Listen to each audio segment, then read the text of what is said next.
Hey, Blake T. Wild here, and welcome back to The Ultimate Era, where I have been covering as many Ultimate Marvel comics as I physically possibly can. And ladies and gentlemen, we've finally made it. We have arrived at Ultimatum. I feel like people have been telling me to cover this book ever since I first did the first Ultimate Spider-Man comic video. And we are finally at that piece de resistance of the original era of Ultimate Marvel. It was meant to be a conclusive ending to the stories being told, seemingly, based on how it was described and written about in articles and, publication at the time it was coming out. Seemingly, that was mostly a marketing gimmick. Or it just didn't work how they wanted it to, so they were like, no, we were just lying. But in a way, I think that it was the end. It was the end of the first big chapter, the first big phase of Ultimate Marvel. Because after this, everything gets turned on its head. Things change, we get new ideas, new stories, new characters, new creators. And without this ultimatum, we might not have gotten Jonathan Hickman working on Ultimate Marvel comics. Meaning that his subsequent burst into fame within the mainstream Marvel comic universe might never have happened. So in a way, don't we all owe a thanks to Jeff Loeb and Ultimatum? But it has been quite a journey, and if you're following along with me, you'll know that I have come to love the Ultimate Marvel universe, even beyond Ultimate Spider-Man, in a way that makes most of my viewers wonder about my mental state, I think.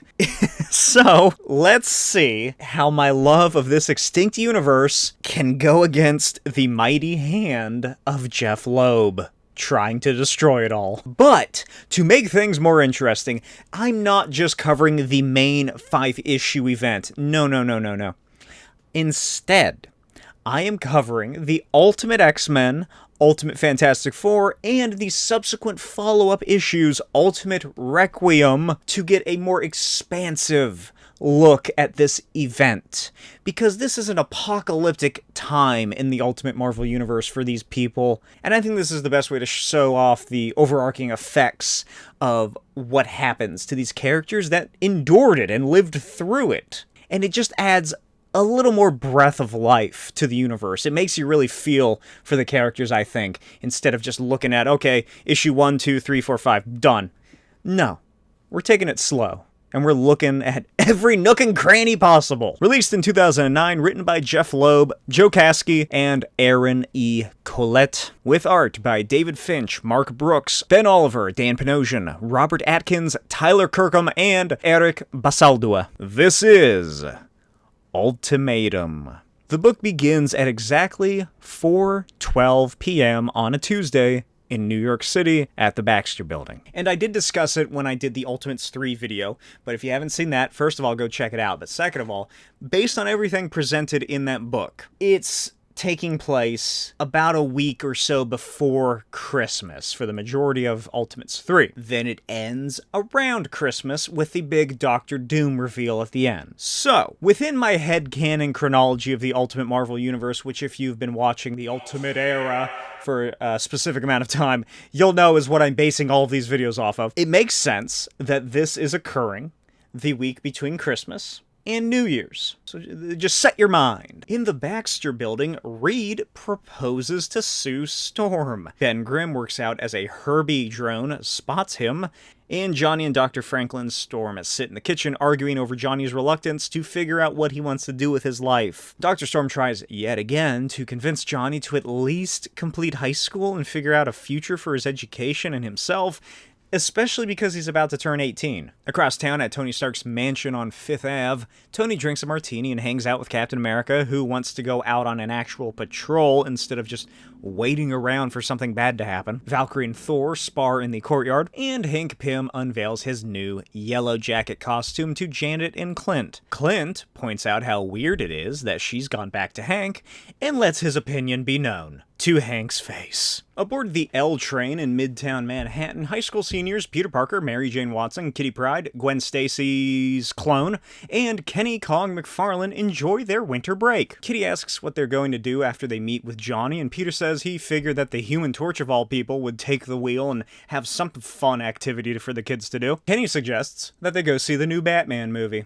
Again. And I know what you fun deniers out there are gonna say, but Blake, Kitty's in a dress. It can't possibly be winter in New York. It's a strangely hot, late December day in NYC, alright? Oh, I wonder what sort of cataclysmic event could be transpiring right now to affect the weather in some way. Meanwhile, on 42nd Street, Angel, Beast, Nightcrawler, and Dazzler leave the Lion King Broadway show when the sky rapidly becomes overcast and lightning erupts across the boroughs, and a torrential downpour follows. And within minutes, a massive tsunami rampages through New York City. At the Baxter Building, Reed forms himself as a parachute and orders Sue to lift him with her force field. Ben's gym is crashed into by a whale, and Johnny Storm watches his father's lifeless body cascade through the dark waters. The ultimatum wave strikes against Stark Mansion as Hank grows to a height he never has before,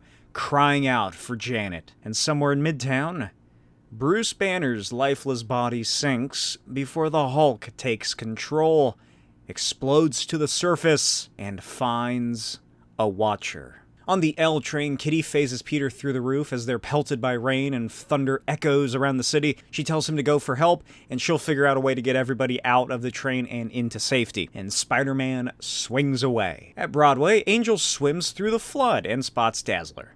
He rockets himself and Allison out to a nearby building and tries desperately to resuscitate her. At Stark Mansion, Captain America floats aimlessly until Tony rockets through the water and rescues him. Cap gasps as Iron Man explodes from the hard waves, asking where the others are. Tony tells him he doesn't know, and that it happened far too fast, and that there are too many bodies to tell who anyone is. Atop the Baxter Building, Sue creates a force field larger than she ever has before, trying desperately to throttle the ocean back out to sea. She pushes and pushes and loses consciousness as Reed catches her. Ben clambers out onto the rooftop and asks what the hell is going on. Reed tells him he doesn't know and that Sue is not waking up. She's barely breathing. Ben tells Reed he thinks that they might have lost Johnny and Dr. Storm downstairs. Reed hands Sue over to Ben and tells him to look after her and then stretches away down the building. And 20 minutes later, Reed blasts through the waves in his boat submersicle. No, that's not right. What is a submersicle? Why did I say that? Anyway, Reed is looking for Namor, and Namor finds him and shouts that for someone who claims to be so intelligent, Reed sure acts like an impetuous child. Reed shouts that Namor did this, and Namor says, I could care less. It's not I could care less. It's I couldn't care less. Because I could care less means that you are interested enough in caring. But saying I could not care less means you just don't give a shit. Stop saying I could care less. It's not the fucking phrase. And this pisses me off more than anything. This makes me angrier than anything that happens in this book. Anyway, I'll give Namor a pass because he was imprisoned for a couple thousand years and just barely learned English like a year ago at this time. But I won't give you a pass, Jeff Loeb, you prick. So Namor rips Reed out of the cockpit and calls him a fucking idiot for thinking he would try to destroy New York and put Susan's life in danger, and Reed tases him into the back of the skull and wonders who's really behind this. And in Latveria, Dr. Doom marches through the halls of the capital castle, finding people literally frozen solid. And Latveria is in the midst of a super ice age due to whatever is happening to the weather, somehow causing people to be flash frozen. If anyone in the comments has a fun or at least interesting rationale for how that happened, why that happened, please let me know. Let's talk it over. Let's figure this out, this mystery. In Westchester, Professor X unintentionally sends a psychic scream from Miles as he feels millions of people, humans, mutants, his own students, dying, and their last final thoughts cascade through his mind and wash away. Cyclops and Logan rush into his office, and Xavier is helped to his chair and tells them that he needs to warn the world because he knows exactly what is happening. Charles Xavier reaches out to anyone he can possibly think of and tells them that they must join together to stop this before it gets any worse. He sends them all coordinates and a mental image of where they are to go, and then gives the X-Men the nearest coordinates to take them to Magneto. And hovering over the Earth, Magneto's former Savage Land citadel glimmers in the early sunlight as he, too, somehow hears Xavier's message and feels Charles trying to prod into his mind. And Magneto smiles. That does remind me, in Ultimate Origins, it is kind of established that Ultimate Magneto has some form of telepathy available to him. So I guess it's not that weird that he can also hear. I don't know what the fuck's going on. The student body of Xavier's Institute watched the news footage. Rogue, Liz Allen, Road. Supposed to say Toad in my script. And they listened to the immediate news coverage of the cataclysmic event that destroyed most of the cities along the East Coast. Jean, Cyclops, and Logan then walk down the hall in their uniforms, preparing to head out, and Rogue runs after them and asks what the hell is going on. Jean tells her that they're going after Magneto, and everyone else is to stay here with the professor. Rogue is angry that they don't trust her enough to go with them, and Jean tells Rogue that this is no time to wallow around in self-pity because millions of people have already died, including their own. And then she cries as she tells Rogue that every single person thought of things they experienced, experiences that made them human, all flashed in their mind at the speed of a single thought, and then they were gone. Rogue herself starts to tear up, and Jean marches away, telling her that the X-Men are going to handle this, and that she needs to stay here and watch after the school. And elsewhere, in some tents set out in the woods, a group of anti-mutant militants unload a truck worth of old, stolen SHIELD Sentinel armor and weapons. And about an hour later, as night truly begins to fall on the East Coast, the news reports an almost continuous update of the number of lives lost as more and more bodies wash ashore and rescue and relief efforts begin. Syndicate says that they need to get some air and head out to walk the campus. And then they hear something. And the Matthew head of Syndicate is blasted apart. And Reverend William Stryker Jr. quotes scripture as he leads his Sentinel Death Squad into the school. It's all big a coincidence that this is happening at the same exact time that Ultimatum did. It was not planned. In a slight flashback, Iron Man rockets into the Triskelion, orders medical attention for Captain America. S.H.I.E.L.D. soldiers order him to stop right there because he's trespassing on government property. And then Director Carol Danvers walks up in a character design that she has never looked like before this event, nor will she ever look like this after the event. She tells him that she's dealing with a massive tidal wave in Manhattan, Eastern Europe's flash-frozen ice age, and volcanoes erupting in South America. Iron Man tells her that Captain America has stopped breathing and he's rushed into intensive care. She asks Tony what happened, and he tells her that he must have drowned or something because he was awake and then suddenly he wasn't. Tony tried to resuscitate him, and when that didn't work, he tried to find a functioning hospital before heading to one of the most secure ones in all of the world. Then he says he really needs a fucking drink. And late into the night, Tony and Danvers watch as the medical officers work on restarting Steve's heart, and Tony has told Danvers what he learned from Xavier regarding Magneto. She tells him that S.H.I.E.L.D. can help, but Tony just stares at Cap's shield, not even hearing her. And then he hands it over, and prepares to head back out to help relief efforts when a red alert sounds throughout the Triskelion. In the late dusk, not too long ago, Hank Pym the Yellow Jacket walks through the ruins of Fifth Avenue, desperately calling out for Janet as Hawkeye tries to get his attention,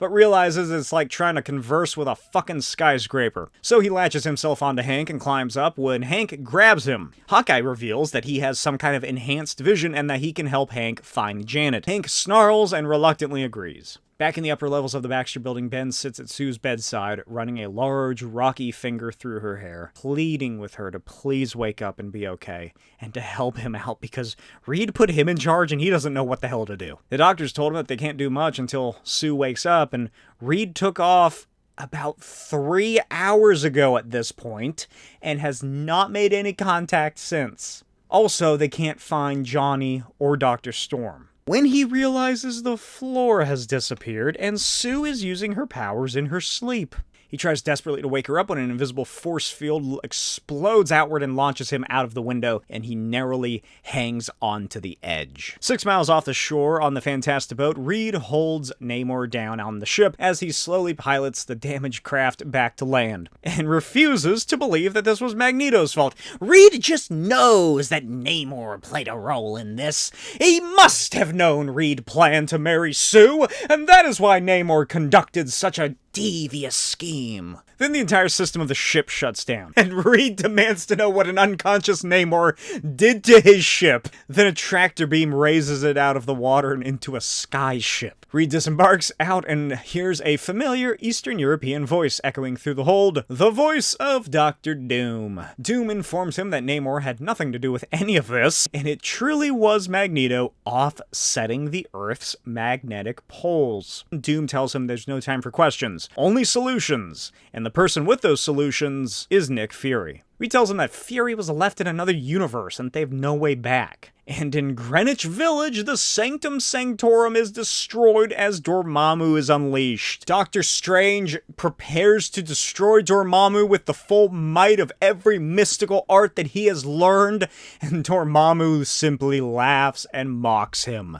Strange unleashes his full power, and Dormammu continues to ridicule the so-called Sorcerer Supreme, only but a title claimed because of his lineage as the true Stephen Strange's son, and Dormammu wraps him in his own belt, constricts him until his head explodes and his corpse slams into the drenched earth. Meanwhile, Thor soars through the night sky on Valkyrie's Pegasus, looking for her. The Pegasus takes him to the ruined Statue of Liberty, where somehow Valkyrie's body got there. Thor grabs her and screams to the sky and channels his energies into his sword and crack-a-booms and enters Valhalla, even though it should be Hell. Hell with one L, the Norse Hell, because Valkyrie did not die in combat.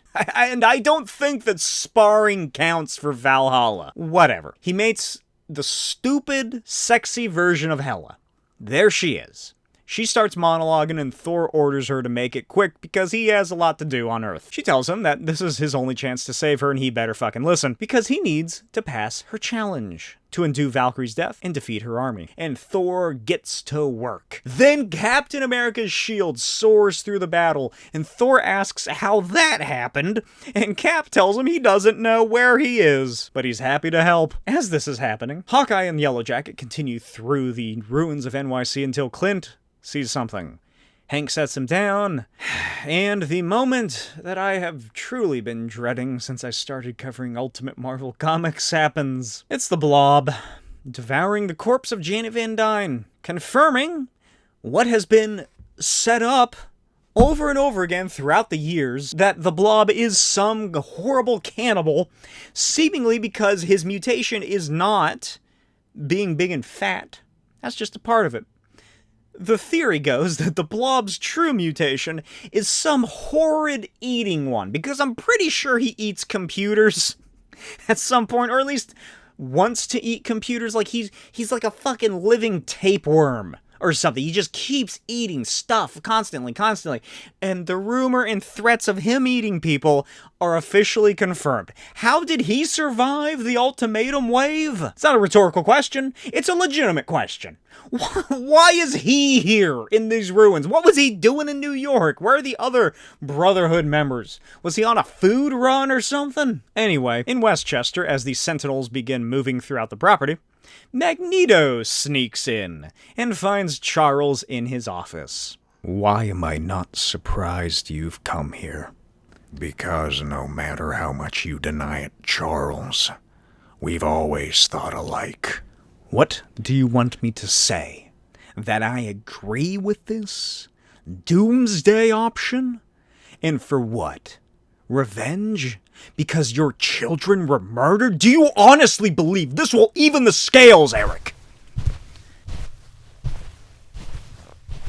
My children's deaths merely opened my eyes.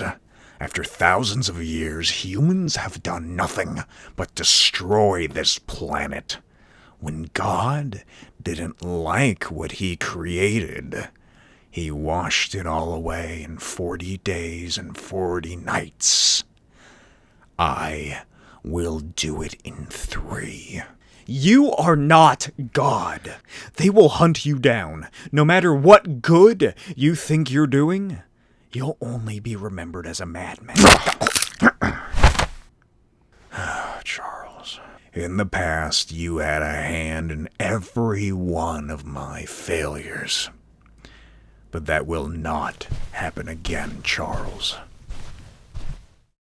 Ben Grimm, the Thing, dangles from the ledge of the Baxter building, and his fingers begin slipping in the rainwater, and he finally loses his grip, plummets hundreds of feet into the still-soaked street, and picks himself back up as Sue makes the building phase in and out. Much later, he finally makes it up the flight of stairs and comes across General Ross, who asks how he got outside and where the hell Richards is. Ben heads back in and discovers that Dr. Storm's body has been found and placed in a body bag. Johnny is still unfound, and the doctors are still unaware of what they can do for Sue when Mary Storm appears. Ben asks what the hell she's doing here instead of Latveria, the country she was put in charge of, and Mary reveals that she was quickly contacted regarding Sue and the death of her husband and her missing son, Johnny. She determines that Sue's current condition is due to pushing her limits after forcing the tidal wave back from the city, and now her body just cannot turn off. Ben asks how she knows about what Sue did, but Mary ignores the question and instructs Ben to wheel her into the lab so that they can run a bioscan. They get everything set up, and Mary determines that there are 2 people on the planet who can figure this out. And one of them is Dr. Arthur Molkovic, aka the Mole Man. Ben tells her he knows exactly where to start looking for the little runt. And about 2 hours later, Ben arrives via the Fantasticar beneath the Pinhead Buttes in Oregon. He meets Josie Hart, Gus Axelrod, and Phineas Mason, who are members of a relocated Baxter Building think tank. This happens in one of the other Fantastic Four volumes, or one of the annuals, or something. I think it's an annual. They fight Mole Man, he sets up a base here, they take them there, and then some of the members of the Baxter Building organization decide to stay here and set up shop and do whatever they want to do. Anyway, they've set it up in an ancient underground Lemurian civilization after the Mole Man. Josie orders her cohorts to ready their supplies because they're going with him.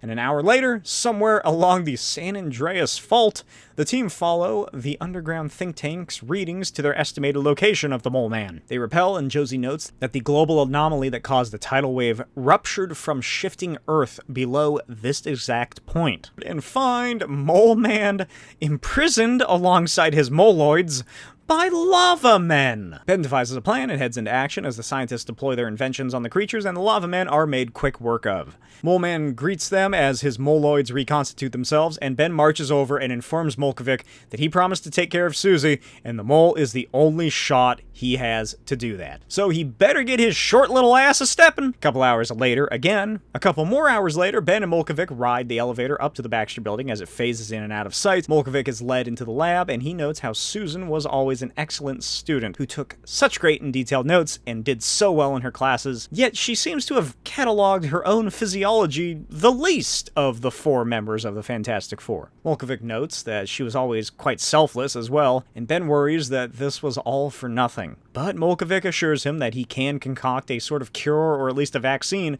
incorporating the right enzymes. The only issue, of course, is how it has to be administered, which is internally. Then he asks if they got any spare Pym particles lying around. And several more hours later, into the early morning of Ultimatum Day 2, Ben and Mary hang around Sue's lab as she lies in the bed, and Molkovic readies one of the extra shuttles housed within the Baxter Building's sub-basement and takes this chance to yell at as many Baxter Building scientists as he can. And later, Ben finally arrives downstairs to find the space shuttle that they have retrofitted for Molkovic's fantastic voyage. Then Ross rocks up and demands that Molkovic step away from government property and prepares to place him under arrest when Ben marches over, grabs Ross by the coat, and slams him against the shuttle, noting that he knows Ross is scared of him, and Ben and Molkovic are blasting off in this rocket, and he is saving the woman that his friend is dating in the weirdest way imaginable. And if Ross doesn't like that, he can blow it out his old ass. And as Ben slides Ross down the awesome 2,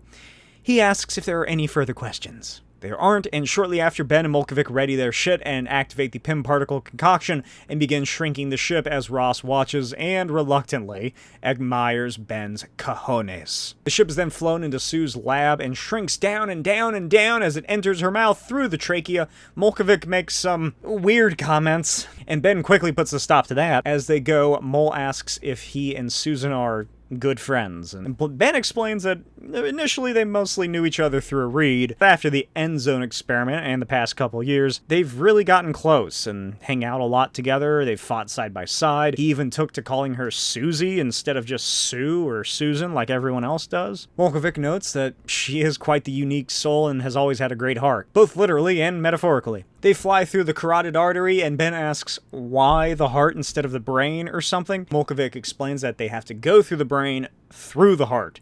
It's the grand central station of the body. And Ben looks out of the window and spots a swarm of mechanical nanobot things. And in the lab, Mary Storm watches as Sue goes into cardiac arrest. Ben suits up and wonders what the hell these nano doombot bugs are doing in Sue's bloodstream. He ejects himself and begins fighting off the bugs that are double the size of him as he radios into Mary Storm what is going on. He orders Mole Man to hit the gas and just go. Mole Man says it's a death wish to do that with Ben hanging out, and a moment flashes through Ben's eyes. 9 months ago, Sue found him in his bedroom one night because Reed needed help moving something heavy and big, and Ben was too slow to hide the scalpel that he tried to use upon himself. Sue asks him what's wrong, and Ben notes that Reed told him that if he can't figure out a way to cure him, Reed thinks that maybe Sue could, because as Reed believes, Sue is smarter than him.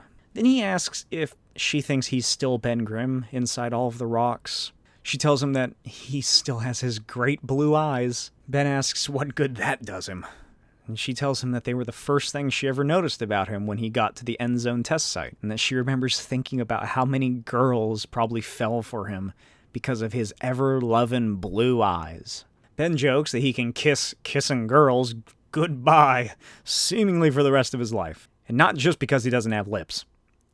Then he starts asking her about what Reed wanted for help, and then Sue leans in and kisses his rocky form, and Ben begins to tear up as she tells him to hang in there, and that she'll always be there for him. And back in the present, Ben hoists himself back to the Awesome 2 as Molkovic readies to take off. Ben clambers inside and tells Mole that they won't be able to stop the Nano Doombots, so they'll have to perform a drive-by with the cure. Ben takes control as Molkovic readies the deployment method, and the Doombots rattle against the ship. They soar over the brain as the shuttle opens fire, and Molkovic notes that her brain is responding just as he had simulated. It's working! Mary radios in that the needle is moving in the right direction when Ben notices the windshield has been smashed in, and Molkovic finds a Nano Doombot careening right into the Pym processor, meaning that they're about to involuntarily get really big. Molkovic guides Ben as he pilots the Awesome 2 out of Sue, and they narrowly rocket out and through the lab into the Baxter building as the shuttle returns to its normal size, and shortly after, Ben and Molkovic emerge from the smoke and crumbling debris right as Susan Storm wakes up. She's in a dazed confusion when she sees her mom. Mary begins to calm her down as Ben begins to leave the lab and get out of his suit and cleaned up when Ross stops him. Ben tells him to save his voice because he gets it, he's getting kicked out and probably arrested, but Ross commends Ben on everything that he's gone through tonight and how well he's done it. And then he notes that S.H.I.E.L.D. could really use somebody like him, especially with that piloting. Ben tells Captain Crunch that he doesn't want to be some hired muscle, but Ross tells him that he wants Ben to be a test pilot and asks him to think about it. And then he walks off to meet with Dr. Mary Storm and see Dr. Molkovic out of the building. So now we have to move back in time a little bit on this fateful night, back to the X-Mansion. The mutant syndicate cries out in pain and fear, begging for mercy as the silent sentinel armor-wearing band stares him down. He cries out, demanding to know what they are, and the radicalized anti-mutant Reverend William Stryker informs him that they're angels. He asks Syndicate what his powers are. Syndicate reveals he's a telepath, and Stryker orders him to read his mind, to see his memories of his wife and son killed because of mutants. Just like everyone in the Sentinel militia has lost someone because of filthy mutants. Stryker tells him that someone has to pay. and Syndicate pleads with the Reverend that they are all God's children and that this isn't what should be happening, and Stryker puts a gun to his head and blows it off. Stryker's second-in-command commends him on taking God's will into action against this demonic blight. And as Professor X's corpse is found, Betsy Braddock races into the library and reaches Cerebro, sending out a desperate SOS message to any and all mutants that the school is under attack. And young students hide in the shadows as the Sentinels march into the campus and begin firebombing the main building, killing whoever they see. And sometime later, into this absolute nightmare, hidden in a classroom, Liz Allen tries to cauterize Toad's wound when the door is blasted in and Sentinels find them. Liz ignites herself and begins launching fireballs wildly through the air, but both she and Toad are shot and incapacitated, and as the Sentinels prepare to execute them, they are gunned down by the Vindicator, who is John Wraith, the maniac who kidnapped the X-Men and tried to attempt a coup of S.H.I.E.L.D. in, like, I don't remember which way, one of the early ones. Is it Volume 2 of the Ultimate X-Men? Whichever one it is, check out the video. He did not die, like we were led to believe. Instead, he eventually gets taken in by the Canadian authorities, given the Banshee drug, which gives him powers, and realizes what a terrible, violent, disgusting life he led, and as penance for it, decides to take up work for Department H in Alpha Flight as a hero named Vindicator. And he's one of the people that got their message. He and his team of Juggernaut and Sabretooth. Rogue leads him, Sabretooth and Juggernaut, into the building as the only mutants who responded to Psylocke's call. Sabretooth tells him that he hears reinforcements heading inside, and Vindicator lays down a plan of attack and orders that none of the Sentinels are getting out of here alive. Rogue absorbs Liz's powers and blasts a massive hole through the mansion as more of the Sentinel militia open fire on the school. Juggernaut bashes out into their forces, and Sabretooth is blasted through the air as Vindicator fights Reverend Stryker. He nearly gets the upper hand, but Stryker blasts him with his hand beam straight through the chest, and Juggernaut is shot through the visor directly into an eye by a massive poison dart, and he crumbles to the floor. And then the Madrox's multiple men appear, under Magneto's order to destroy the school and everyone inside who is not loyal to the Brotherhood. And Sabretooth asks if they need any help. Rogue flies over to her childhood friend Kane Marco, the Juggernaut, and finds him convulsing in pain on the ground as the fire in the mansion spreads. He removes his helmet and asks Marion to take all of his power and save herself and the others. And then he thanks her for always being a friend to him growing up, and holds her hand. And Rogue absorbs both Juggernaut and Firestar's powers and unleashes herself upon the Sentinel militia, killing as many of them as she can. She grabs Stryker by the throat, prepares to rip the life out of him, but then gets flashes of his family and their deaths, and she tells him that he is not a good Christian. And Stryker tells her that they are but martyrs, while the mutants will forever be hated and feared. Skipping ahead in time, a couple hours later, as Ultimatum Day 2 begins, Wanda speaks to her father about all the death and destruction he has brought, not just to mankind, but mutants as well. She tells him she knows that the X-Men are being picked off, Emma Frost's Academy of Tomorrow, and all of its students and faculty have been killed by the Multiple Man, and the Madrox army is currently assaulting capital cities across the world, although they did fail in their attack on the Triskelion. But there's not much left to fight for there. Dissidents like Forge, Longshot, Hard Drive, whoever the fuck Detonator is, have all been tortured and killed in the Savage Land. The non-stop deluge of worldwide news echoes through the room as Magneto holds Thor's stolen hammer in his hands. Wanda taunts him for doing all of this for her. Then Magneto grabs her by the throat and demands that Mystique knock it off, or else he'll add her name to the list. He tosses her to the ground and notes that he has plans for her in all of this, and instructs her to stay in line. Magneto holds the hammer of Thor in his hand and quotes scripture, and notes that after the Great Flood, only Noah and his family were spared by God, for they were loyal. And now he gets to choose who will be spared, and who gets to ascend to heaven on earth. Back in the past, Hank Pym smashes his hand into the building where Blob was hiding and rips him out and bites off his fucking head and spits it out in front of Hawkeye. And even Hawkeye is like, dude, what the fuck are you doing? He picks up Janet's desecrated corpse and begins breaking down even further.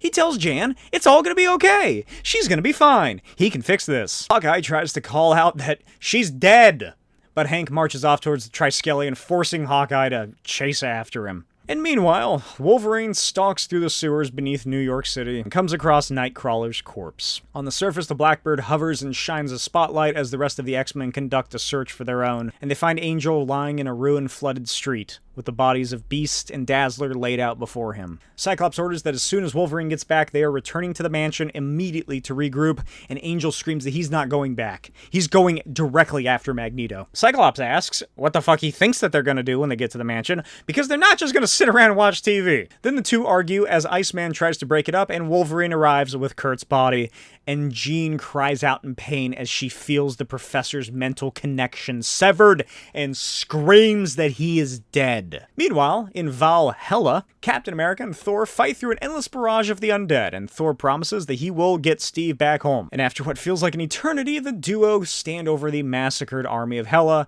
and her form appears into the sky above them, and then she appears behind them, with Valkyrie's body before her. Thor demands to know what kind of game she's playing and what it is that Hela wants. She tells Thor that she'll return Valkyrie to the mortal world if one of them chooses to stay behind. And sometime later, as night begins growing into morning of day 2, Iron Man and S.H.I.E.L.D. continue to fend off the non-stop barrage of Madrox's multiple men. Hawkeye and Pym arrive on the Triskelion as Iron Man soars overhead, and Hank orders Tony to take Janet inside to the infirmary and use his encrypted file marked Jocasta Project to save her. So Tony takes the corpse of a woman who cannot be saved as Yellow Jacket swats up and away the multiple men. He screams out in anger as he smashes them and kicks them like ants.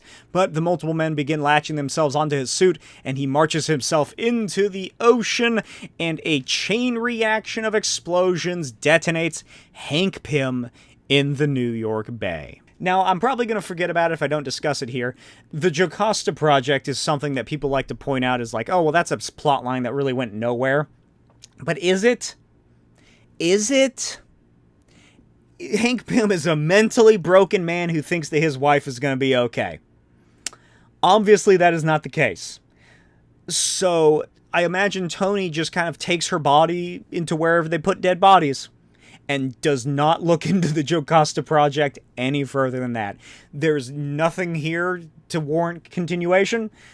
Don't bring it up. The explosion wakes Valkyrie up as she lies on Liberty Island as the sun rises behind thick clouds on the Ultimatum Day 2, and she spots Iron Man, whose armor was damaged in the blast, and launched him here. She reveals to him that Thor is dead, that he sacrificed himself for her life, and not long after in the Triskelion Infirmary, Steve rockets awake. He asks what the hell's going on, and Hawkeye gives him the rundown, specifically that Janet is now dead along with Hank. Steve picks himself up out of the bed, grabs his shield, and orders that they assemble every possible hero they can and save the world before it has to be avenged. As the sun rises on day 2, the remaining mutants at Xavier's Institute quell the spreading fire and finally finish off the Sentinel Militia and the Madrox men. The full X-Men finally arrive back and find Rogue in the professor's office cradling his corpse. After the survivors are all assembled and everyone is accounted for, the X-Men make their way to the infirmary where Charles Xavier's body is laid down. Rogue explains that the school was attacked by the Sentinel people and that they must have broken their way into Xavier's office during the fight, but Wolverine notes that Magneto's scent is all over the body. Cyclops wonders if he sent the Sentinels here, but Wolverine notes that he'd never work with humans, as even for something like this. Jean covers Charles's body, and Logan tells him that they need to kill the people behind this. It is their only option to take. Cyclops says that they need to stick together, but Jean disagrees. And then she reveals what Charles sent her before he died. All of the information about Magneto's apocalyptic, scorched earth plan and how it involves Jamie Madrox. Not long after, in Boston, a multiple man sits with Emma Frost in his hold, having just executed her. He thinks about what his life could have been like if he had been someone normal, and then he watches as the X-Jet lands on the lawn of the burning Academy of Tomorrow. Cyclops, Rogue, and Iceman emerge, and Scott demands to know what happened to his brother. He unleashes his beam as the multiple man Legion attack, and Rogue grabs one and makes contact and begins duplicating herself as a massive brawl breaks out on the burnt school grounds. Rogue tells Scott to head inside, and she and Bobby will handle this. So Scott races in, past dozens of dead mutant students and faculty, calling out for his brother Alex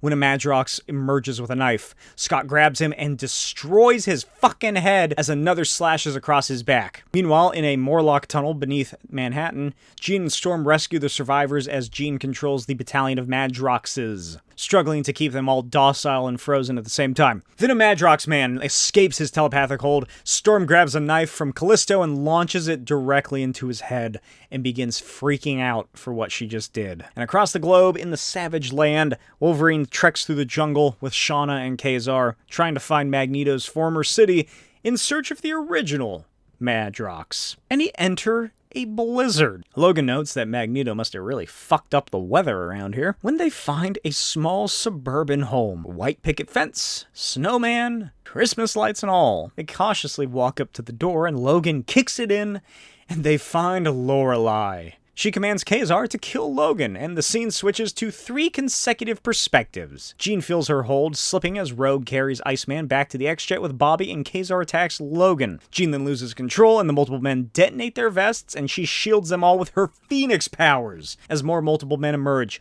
all of the Rogues suddenly disappear, with multiple men holding the Prime Rogue in his hands, and Wolverine stabs his claws into Lorelei's stomach. With Kazar freed, the team head through the hall towards a bedroom door adorned with stickers and posters and childish signage. And Logan slowly twists the handle and opens the door to find Jamie Madrox Prime sitting in his bedroom listening to music and drawing comic books. Jamie slowly removes his headphones and asks who Logan is and what happened to his mom and how this stranger got into his house. Logan calms him down before he freaks out and assures him that he's a friend of the family. His mom is just right downstairs and he wanted to ask Jamie some questions, such as his age. Jamie tells the stranger named Logan that he is 13 years old. Logan asks to be reminded what year it is. Jamie tells him that it's 1994, of course. Then Logan asks where Jamie thinks he is. Jamie tells him that he knows he's in Madison, Wisconsin.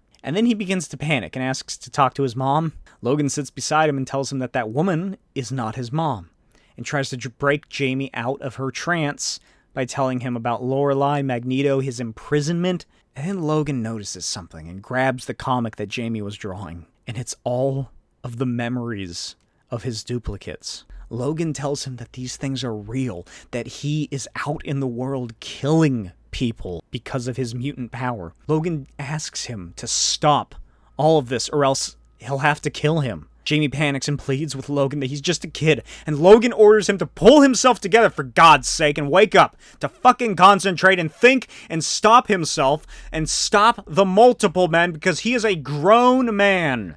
Jamie cries out that he can't and he doesn't know what Logan is talking about. And then, around the world, the Madrox clones disappear.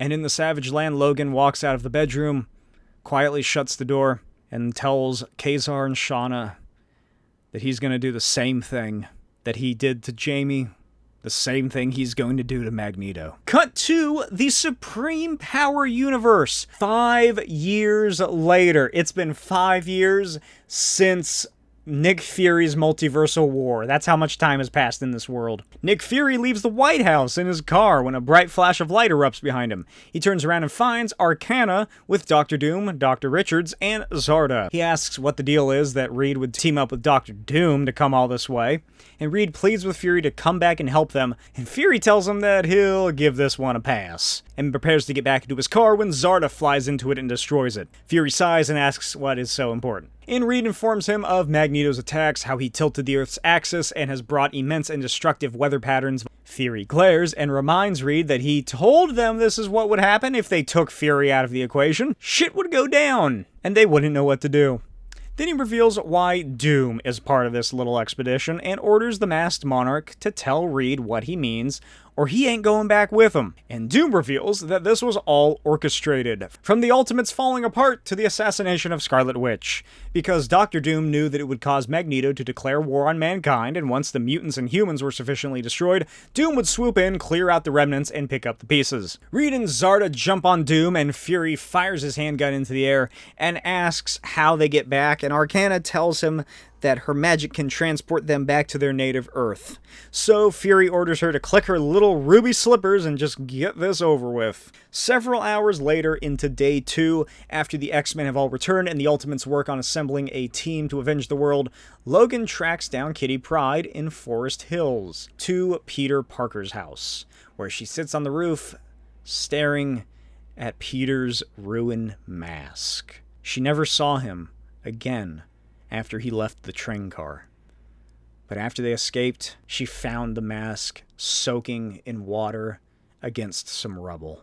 Logan tells her that he is truly sorry for her loss after she recounts the story, and then he hands her over a small box and asks Kitty to hold on to it for him because he needs to go back to New York and join whatever heroes are assembled to head out after Magneto, and he instructs her to open it and follow the instructions inside if he does not come back. Kitty breaks down again and asks what that even means because he can't die. She demands to go with him and help them take down Magneto, but Logan absolutely refuses and informs her that Bobby is sticking around and that the kids need to look after one another. Kitty sobs and hugs him and asks why she can't go, and Logan tells her that when this is all over and everything has to start up again, the world will need good people to be there. And he tells Kitty that she is one of the best. Several hours later, the Blackbird and Quinjet soar through the skies. They make their approach to Magneto's citadel above the Arctic Circle. Magneto stands from his throne and readies himself. An angel rockets through one of the windows and clocks the old tyrant in the face. Then Sabretooth strikes and rips out a massive chunk of Angel's back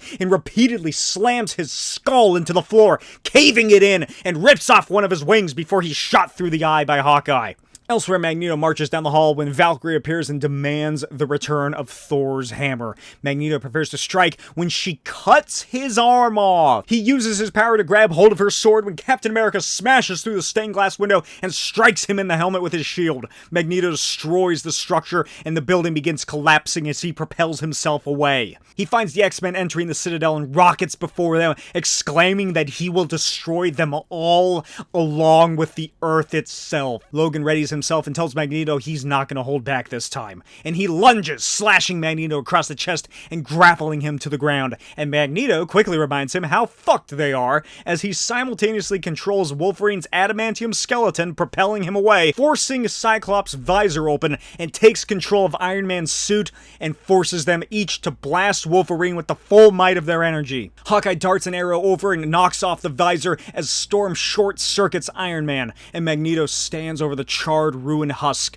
of the man that was once James Howlett and mocks them for killing one of their own. But the fusing mass of charred flesh and burnt muscle shifts, and with a dying thought, Logan propels his doorstep of death body upward with what few muscles remain in his legs and drives his claws into Magneto's body. Magneto screams in pain and righteous fury as he blasts the adamantium off of his bones and destroys the skeletal remains with the blast. And finally, Logan's ruined skeleton lands before the X-Men and the Ultimates. And below them, the Hulk and Colossus destroy the inner workings of Magneto's citadel when Mystique finds them and shoots a flamethrower at them. Sabretooth manages to pull her away just in time and they escape on a paraglider as a bomb they set begins detonating, rocketing through the floating citadel. And upstairs, as the citadel continues to crumble apart, Magneto crawls his way back to his throne, and he rips Wolverine's forearm out of his torso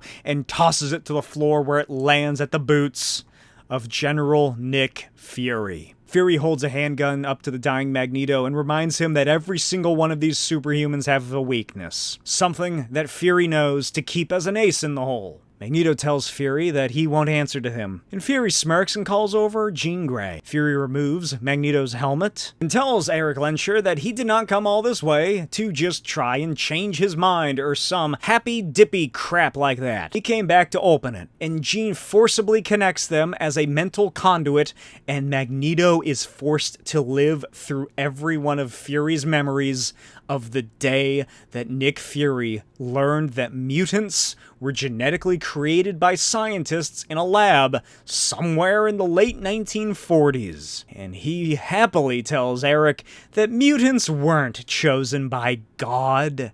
They were made by a bunch of crazy scientists who thought that they could change the world. And he's nothing more than a blue ribbon science fair project. That he's just a man who is no different from the millions that he has killed over the past 2 days, let alone years. Just the same old, self-loathing, self-destructive, Homo sapien. And Jean releases him and Eric breaks down. Reed orders him to reverse his shifting of the magnetic pole and return the Earth to its axis. Eric cries in pain as he strains himself to undo the effects he brought onto the Earth, and weakly tells him that it is done.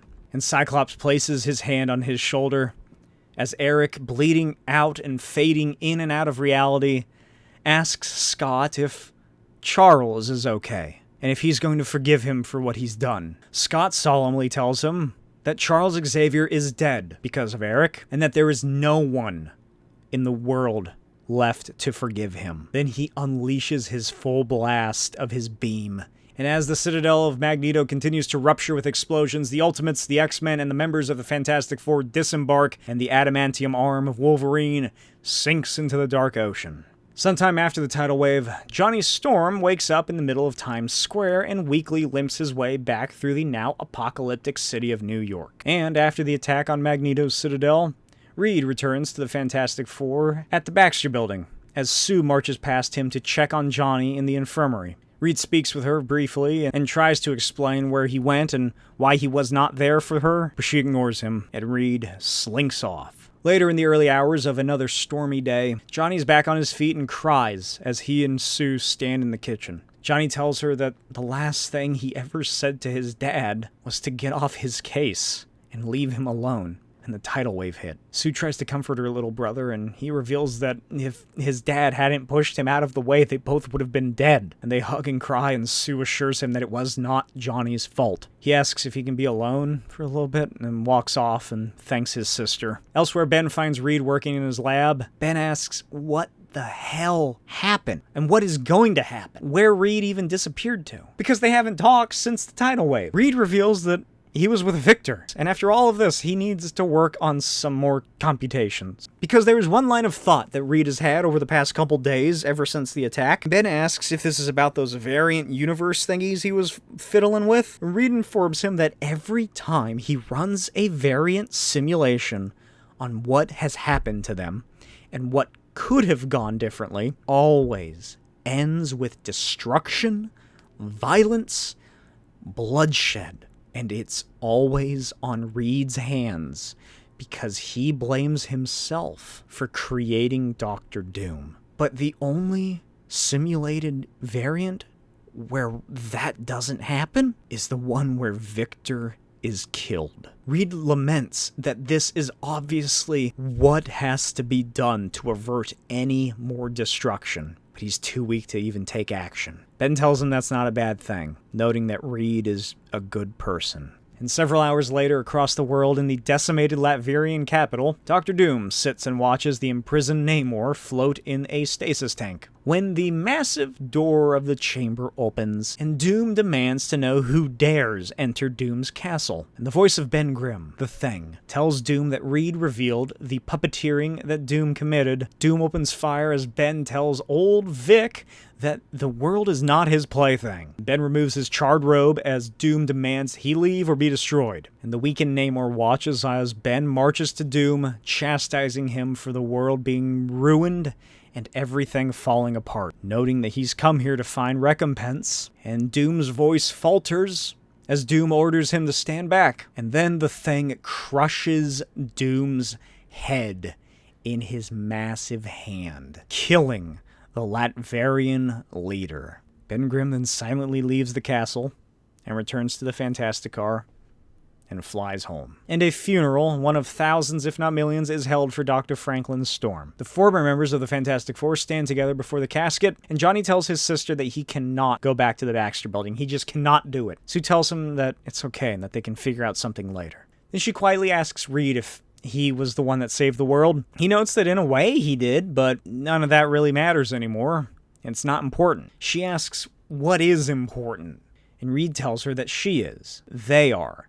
And then he pulls out the ring to try to propose to her at her dad's funeral. She tells him that he left her without explaining to anyone where he was or what he was doing. Reed notes that he had to help save the world, and as such, herself, and it was logical to act as he did in the circumstances. She tells him that he didn't even try to help her. He just dropped her body off on Ben and left. And she can't believe that she used to think that their love defied logic. But then she wonders if maybe it was just beholden to it then. Ben awkwardly tells Reed that he's sorry for everything that's happened, and Reed thanks him for what he did and for carrying the weight of the team on this one. 8 days after Magneto was killed, in the first week of the new year, massive anti-mutant protests erupt across America and the world. In particular, they occur in Washington, D.C. Scott Summers, current leader of the X-Men, gives a speech before the Capitol building regarding the world tragedy brought on by the mutant terrorist Magneto. Scott says that while he is now dead, the damage that Eric Lenscher, Magneto, did will never be forgotten. Jean and Rogue nervously watch on from the venomous crowd of onlookers with Kitty and Bobby, and Scott continues that what can be forgotten is the insidious lie that all mutants are evil. He notes that freedom itself is about to be challenged and that history itself is going to be changed. A vote is being taken in the Senate today that will force all mutants to surrender themselves to the United States government and be registered and cataloged, or else they will be hunted down and killed on sight. Then a shot rings out, and Scott Summers is assassinated. Director Carol Danvers orders the shooter to be found immediately as the crowd breaks into pandemonium. Jean screams and tries to rush up the stairs, but Rogue pulls her back. Kitty and Bobby break through the crowd as she tries to stop him, but Bobby forms an ice wall between them and breaks off, running away. And Kitty stops and realizes that she is once again all alone. Following day, in the Bavarian Alps, at the foothills of Wundagore Mountain, where he grew up, Pietro Lenscher holds the very bullet that was used to kill his sister. The same bullet he pushed through Cyclops' brain. He then grabs hold of one of his father's old helmets and stands before the remaining Brotherhood and speaks to someone in the shadows and tells her that everything is happening just as she said it would, and says that Magneto's dream will live on. Moving back slightly, at day 3 after the ultimatum wave, the Daily Bugle chopper soars through the skies as Iron Man races past in rescue crisis armor. Ben Urich, Robbie Robertson, and J. Jonah Jameson look out over the mass wreckage below as the Daily Bugle chopper lands atop the Daily Bugle building. They manage to get the generators up and running, and Ben wonders if this was a mistake to come back here. Robbie calls out for anyone inside, and Jonah stands at the now shattered windows and remembers witnessing Spider-Man dive into the water and rescue whoever he could. Then he walks into his office and looks at the framed papers on his wall. Ben walks in and asks if he's okay, and Jonah reveals that he can see his neighborhood from here. He lives in just a little 4-story brownstone. Ben tries to speak, but Jonah cuts him off and tells him that his wife is dead and that the entire city is dead. Robbie heads in and lets them know that the website is still up since the servers are in Newark, and that he can't just sit around here and think about all of this. He needs to write something and let people know what happened. They all need to do that because they're newspapermen. And he suggests that Jonah write about Spider-Man and about what he saw. Jonah reveals that he was wrong about Spider-Man this whole time. And Ben hands him something off of a keychain. A travel USB containing every story that Jonah shot down, most of which are about Spider-Man, and suggests that they run one of those. Jonah takes the drive and heads into his ruined office and sets down at his laptop, which somehow still survived, probably a Stark brand, it's built to last, and plugs in the USB and finds Ben's Spider-Man folder. He looks over a specific story about a terrorist attack at Stark International and how Spider-Man helped Iron Man save the day. And Jonah remembers that one and opens the file and reads it. And then he sits there after he finishes, thinking about the fact that Spider-Man has been a hero the entire time. And he wipes his eyes as he reads a direct quote from Tony Stark about the attack. Hero is not a word that Tony uses lightly, but Spider-Man defines that word in every way. Ben walks in and tells Jonah that if he is writing an article on Spider-Man, he'd better make it a good one, because CNN is reporting him amongst the dead, and Jonah is going to be writing the obituary.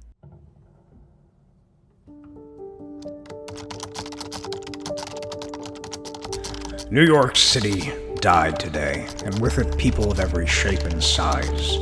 The enormity of this tragedy is too much to bear, but by the time you read this, the facts of this matter will already be recorded. A feeling of loss and hopelessness washes over this publisher, and one wonders if another feeling will ever replace it. My loving wife was lost in the eternal damnation that was once our happy home. And though my family is gone and my employees are gone, and this paper has probably seen its final days, all I can think about today is Spider-Man. Before I was carried away from this hell, my last witness was of Spider-Man. I was witness to, maybe, his last acts of true heroism and selflessness. I saw with my own eyes this young man dive into the hellish waters that killed us and try with everything he could to save anyone he could. And now I am ashamed of myself, and I now realize the sins of my past, my weakness as a man and my corruption as a journalist. My confession to you is that I failed. Spider-Man was a hero. Not a freak or a menace or any other names I called him in the pages of my paper for laughs and profit. A hero. One can only marvel at the self-delusion that this publisher wrapped himself in to decide that he was doing this in the name of journalism, that what I did served the public interest. My obituary for Spider-Man is my confession, and not only for misrepresenting this story, but all the others. A man, the first of his kind, bouncing around this city, taking law into his own hands. This gave us, me, carte blanche to tear into him, to ridicule and attack. See, as a newspaperman all my life, I know as well as anyone that it is so easy to blame the boogeyman for the world's ills.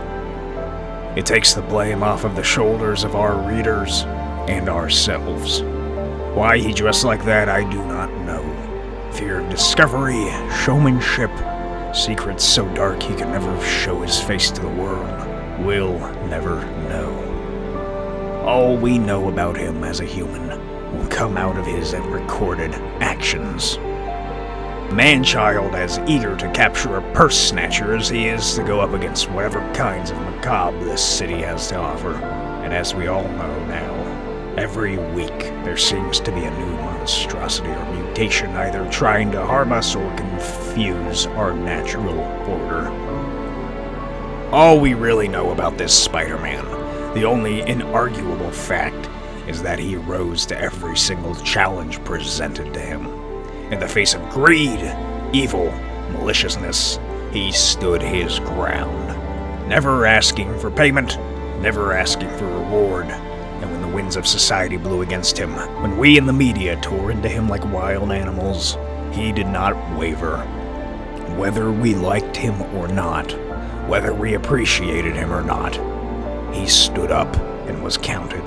In retrospect, all we can say is thank God someone stood up to those who would hurt us for gain. Thank God someone doesn't care what we think of them. One can only imagine the hell that comes with living a life of moral certainty. Challenges and choices at every turn. Hard choices. Choices that men of honor and years of experience would have a hard time making, let alone a man-child thrust into a world he was only just beginning to understand. Imagine the weight of choices put before him every day. And that in the end, because of these choices, Spider-Man will now stand among our greatest heroes. As the days and the weeks roll ahead, we will hear many heart-wrenching stories of bravery and selflessness. This I know. We've seen it before. When this city falls, it rises to even greater glories. For most of us today, that idea is the only thing keeping us sane. But what I hope against all hope is that no word I have written against this hero has turned any of you against the idea of helping your fellow man. Let the actions of our fallen hero guide you to do the right thing in our most desperate hour. Do not let one word I have written in the past dissuade you from being the person you need to be today. I may never know who Spider-Man was or why he did it. All I know is that he would have wanted you to be your best today. Do not falter, do not weaken in the face of challenge. Do as he has done. Our better days are before us. May all of you rise to the occasion. May all of you get to live the life Spider-Man did.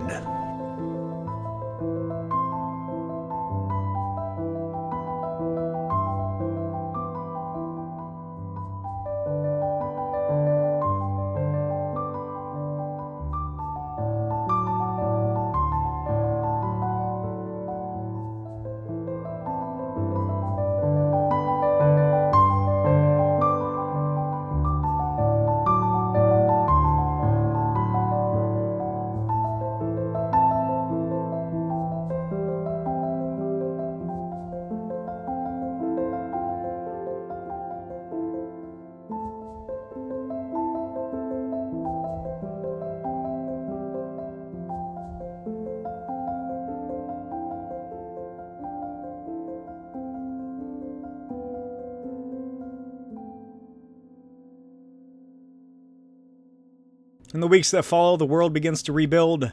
Things change. Ben Grimm is shuttled up into a S.H.I.E.L.D. helicarrier where he meets General Thaddeus Thunderbolt Ross and asks if the offer is still on the table. In Paris, Johnny Storm sits in a bar and drinks alone. In New York City, the Baxter Building is one of many under reconstruction, and Sue begins to head a new think tank team, as Reed finishes packing his things. And later, at the Richards family's new home in a New York State suburb, Gary Richards answers the door and finds his son asking for a place to stay. And time marches forward and people move on, because sometimes things simply fall apart. 1 month after Cyclops' assassination, director Carol Danvers marches down a long hall in the Triskelion as she laments the absolute nightmare she is trapped in. She complains that Fury would have never been treated like this as Shadowcat phases through the wall behind them and snatches a security clearance card from an agent's pocket. Then she maneuvers her way through the Triskelion until she's spotted. The S.H.I.E.L.D. agents open fire and Kitty escapes into the ground where she finds the reclaimed skeletal arm of Logan. In Westchester, Rogue apologizes to a big beautiful tree for what she's about to do and promises to replant it later as she, Jean Grey, and Bobby Drake prepare to mark the memorial grave site for those that they have lost. But before they do, Bobby is instructed by Jean to destroy the mansion. He says this isn't right, but Rogue tells him that they need to move on and rip off the bandage. So he unleashes his freezing and totally encapsulates it, and then forces the structure to break apart. Later, as the team works, Kitty shows up with a big sack over her shoulder and reveals what she stole. Rogue worries that that was a mistake, noting that someone could find her or even clone him, but Kitty tells her that she saw S.H.I.E.L.D. files. They already tried to do that, but whatever Magneto did to the body, every single cell was destroyed. And hours later, as the sun sets, the group finishes their memorial. Jean Grey tells the others that they can head off now. Rogue leaves, Bobby gives Kitty a lift back to Queens, and Jean sits on her knees before the final piece and carves the epitaph of the X-Men into a large chunk of stone. The end. Hope you enjoyed this titanic undertaking of what is widely regarded as one of, if not the worst, comic events in history. It took me almost 2 hours to record, so who knows how long it's going to be. Maybe an hour and a half, maybe an hour 20, maybe an hour. I don't know, it depends on how I edit it. And yeah, Ultimatum is not great, especially if you read it as its own thing. But, as I noted with Ultimates 3, I think that because I have invested myself so much into this universe and these characters and their hardships and their progression and their stories, their evolutions, their struggles and their lives itself, it makes it far more approachable. Maybe not approachable is the right word, but understandable. I can get into their minds and I can see them as living, breathing people rather than just pictures on a paper. It heightens that experience to think of them as these actual denizens of an alternate universe that's a horrible offshoot of a far more fantastical version of reality. So I ask you, kind viewer, if you've made it this far, to remove yourself from the memes, from the internet discourse about how terrible the Ultimate comics are, and actually let yourself just have fun. Read unique stories in a setting that'll never happen to the real versions of these characters. And even though it was a pain in the ass, because there is a lot that I had to cut to line up properly, to just work in the video, to not bother covering, I think reading this chronologically with the tie-ins did make it into a stronger, more impactful story. But you also have the offering of it being a curated retelling to you. So I'm cutting the fat. I'm in control of what you do and don't see, or even hear in these videos. So it's a condensed, cleaner experience, I think, than actually sitting down and reading all of this, because it was a bit much, and putting my headcanon to overdrive to make it all work together. So you're welcome. Like usual, however, the Ultimate Spider-Man is obviously the best series, but I think that the finales of each of these books and the Requiem issues work well to bring a close to the three main books of the series at the time. Spider-Man, Fantastic Four, and X-Men. Ultimate Fantastic Four's ending especially is possibly the biggest carryover into where the Ultimate Universe goes. Ultimate Spider-Man Requiem, of course, those issues always make me cry. They make me get teary-eyed during Jonah's speech, at least whenever I read them. And the Ultimate X-Men ones are sad. But we will see where the Ultimate Universe continues now, because we are fully into the post-Ultimatum era. I hope you enjoyed. Let me know your thoughts. Let me know your thoughts on my thoughts. As always, check out my Patreon in the description, as well as my Etsy shop and my podcast, the Comic Shtick Podcast, where comics are my shtick, and I Need Some Disney, where my wife and I discuss all things Disney. And I will see you guys next time. Bye.